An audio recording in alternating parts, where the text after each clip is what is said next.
Your forecast first from KARK4. It was a stormy afternoon for parts of Arkansas, but the activity for the most part has all wound down, save for a couple of showers in far northwest parts of the state. We're for a quiet night tonight, but the frontal boundary that kicked off today's activity is still going to be sitting across northeast Arkansas, so expect to see a repeat during the day tomorrow.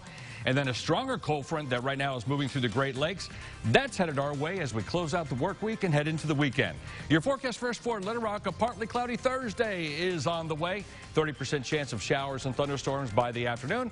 We're going to top it out in the low to mid-90s. KARK4 News at 10 starts right now. Now, from the station you count on for local news that matters, this is KARK4 News at 10. Little Rock 911. Hey, I just killed somebody on 8108 West. I just shot him dead.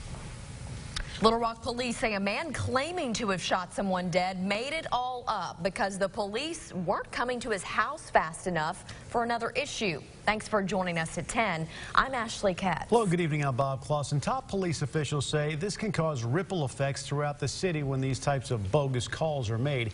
KARK4's Mitch McCoy on the story tonight with the 911 call. Hey, Mitch. Yeah, Bob and Ashley, pretty interesting. Little Rock officers tell me this happens multiple times a month, and it happened just a few weeks ago. I'm told what was a disagreement with a neighbor turned into a fake shooting call just to get police there faster.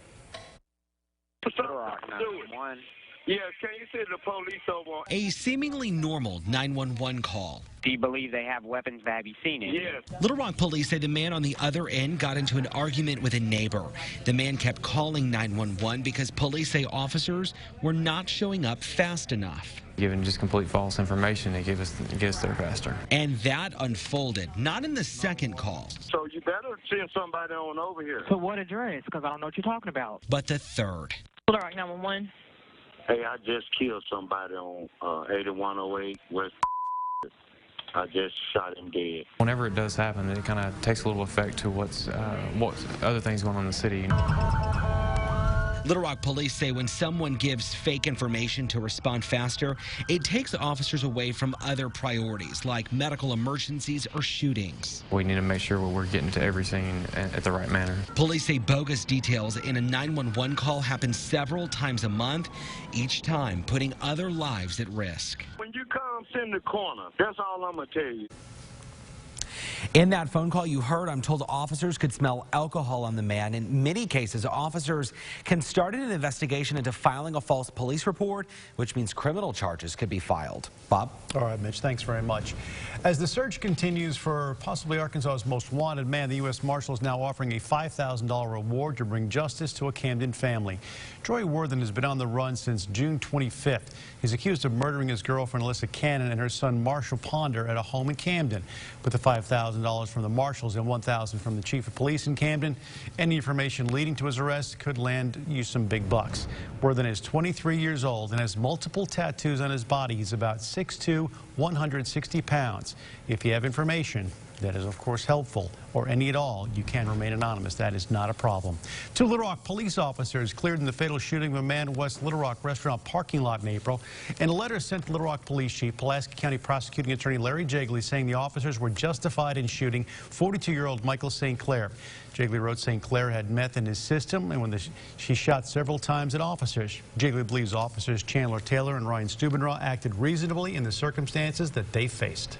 A White County woman is dead after a house fire broke out this morning. The sheriff's office says they got the call around 7:15 to Ashley Place. One person was believed to be inside.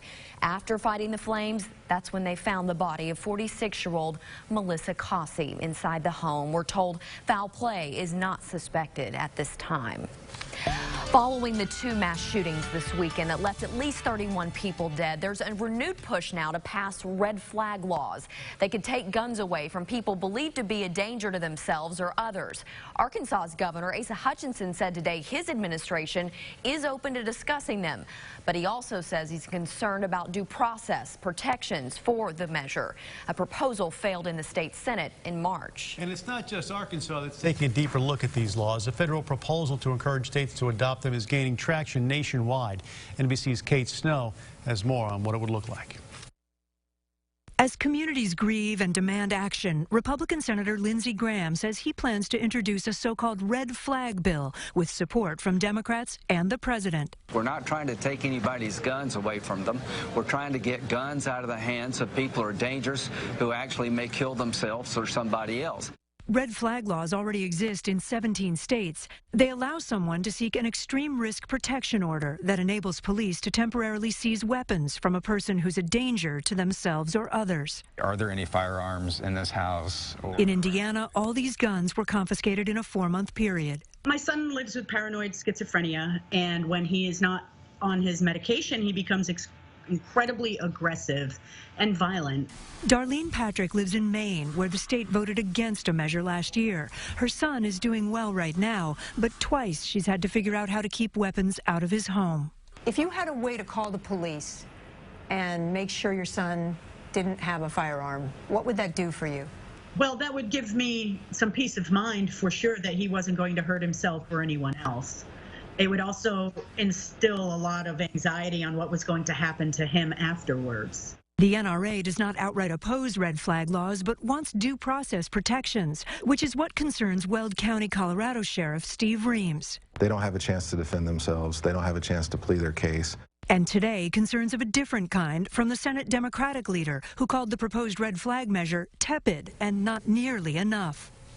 And that was Kate Snow reporting. As mentioned, 17 states currently have some sort of red flag law. Before the 2018 mass shooting at Majority Stoneman Douglas High School Park in Parkland, Florida, only 5 states had such laws.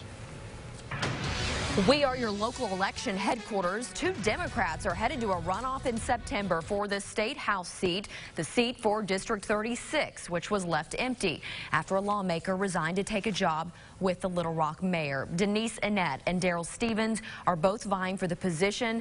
Voters were given a chance to vote between 5 candidates originally in the primary yesterday. No Republicans or independent candidates ran for the seat. However, turnout was low for last night's special election. District 36 has just under 16,000 registered voters, but only 13,059 people actually cast ballots in the special election. That's only about 8.5% of all the registered voters in that district.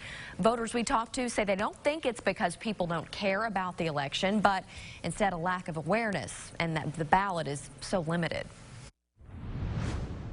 It's timing. It's one primary versus Republican and Democratic. It's just summer. And that was just 1,300 registered voters who turned out. And turnout for the 2018 primary for the same district was almost approximately double, with more than 17% of registered voters turning out. U.S. Senator John Bozeman stopped off in Texarkana, Arkansas to speak with business leaders this morning. Bozeman highlighted the importance of funding to complete Interstate 49. He says the reauthorization of the Highway Trust Fund bill is coming up in Washington, D.C., and adds it's something Congress has to get done. He also touched on the recent vote to raise the debt ceiling and fund the government for the next 2 years. What we don't want is another government shutdown. This time, if we had a government shutdown, it would be a total government shutdown. Last time, it was only about 25%. Defense, well, 75% of government was funded. So again, this only affected 25%. This would affect it all. Bozeman says ultimately the country needs a balanced budget. Arkansas State Police are now investigating after the fire department in Mammoth Springs was vandalized on Monday night, and some former firefighters could be to blame for this. At a city council meeting this week, the former fire chief was given the choice to stay as a firefighter or go. He left, and 16 firefighters followed suit and turned in their gear. Later on, they were called back to the station because someone vandalized the trucks. The sheriff thinks they are responsible, but a spokesperson denies the allegations. They went back to the station because they were called back that there was supposed to have been some kind of vandalism. Well, I know every one of these guys, and there is no way in the world that they would vandalize the stuff that they have taken care of for so many years. A new fire chief has been appointed. The city mayor says the force currently has 14 firefighters. Still ahead this evening, a national award-winning pastry right here in Central Arkansas. And it could be the best strawberry shortcake in the country. We'll tell you where you can find it. Plus, We usually don't have any problems here. It's always nice and quiet. A historic headstone goes missing in North Little Rock, and now police are trying to track down who it may have even belonged to. And here in the city of Little Rock, the hottest day of the year so far of the season. We started at 75, soaring up to a sizzling 99 this afternoon. And believe it or not, with all those thunderstorms that brought several inches of rain to West Little Rock and Maumelle, at Little Rock National Airport, only a trace of rain. Got more rain chances on the way. In fact, those rain chances go up quite a bit by the end of the work week. Details are straight ahead. You're watching KARK4 News at 10 with Ashley Katz, Bob Clausen, Chief Meteorologist Keith Monahan, and Drew Ayman with your Pig Trail Nation report.